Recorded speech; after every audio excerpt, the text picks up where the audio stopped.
Penafsiran Qul Allahu Ahad, huwa jiwa Pak Muhammad atau jiwa Pak Intan Kamil yang menyalahi dengan ilmu lughat,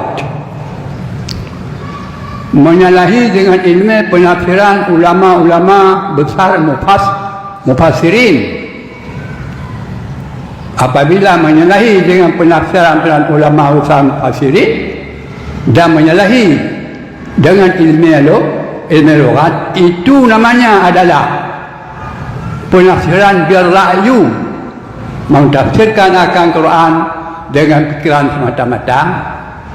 Maka penafsiran yang seperti tersebut diancam oleh hadis Rasulullah SAW, man fassara al-Qur'ana bira'yih falyatabawwa maq'adahu minan nar.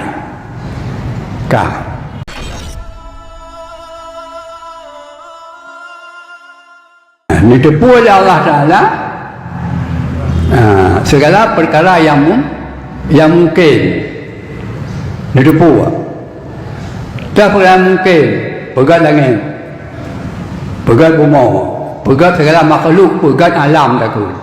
Dan ditipu oleh Allah Ta'ala. Jadi bahagian perkara yang mengikat tipu Allah,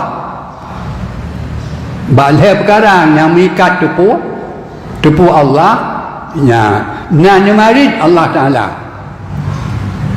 yang tersangkut dengan barang wajib, ini tipu Allah Ta'ala. Nanya marid Qul huwallahu ahad,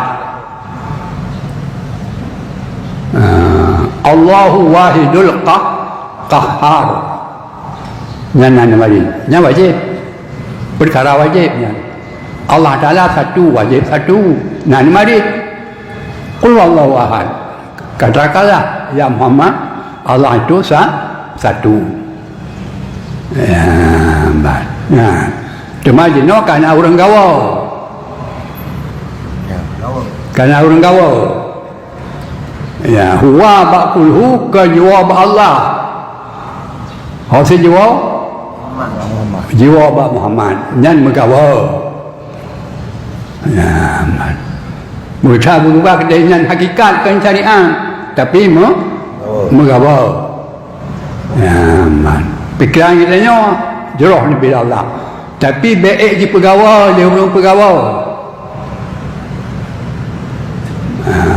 Jenuh kan karena perkembangan yang lainnya. Penafsiran Qul Allahu Ahad, huwa jiwa Pak Muhammad atau jiwa Pak Intan Kamil yang menyalahi dengan ilmu lughat, menyalahi dengan ilmu penafsiran ulama-ulama besar mufassirin. Apabila menyalahi dengan penafsiran ulama besar mufassirin dan menyalahi dengan ilmu lughat, itu namanya adalah penafsiran berra'yu, mentafsirkan akan Quran dengan fikiran semata-mata. Maka penafsiran yang seperti tersebut diancam oleh hadis Rasulullah SAW, man fassara al-Qur'ana bira'yih falyatabawwa maq'adahu minan nar. Kemudian Allah Ta'ala nak menerusi barang ilmiah yang kedua, iaitu dengan perkara yang mustahil. Bagaimana mari dalam Al-Quran, "Lau kana fihima alihatun illallah la fasadata." Dan mari dalam Quran dan hadis yang berkenaan dengan barang mustahil kalam Allah Ta'ala.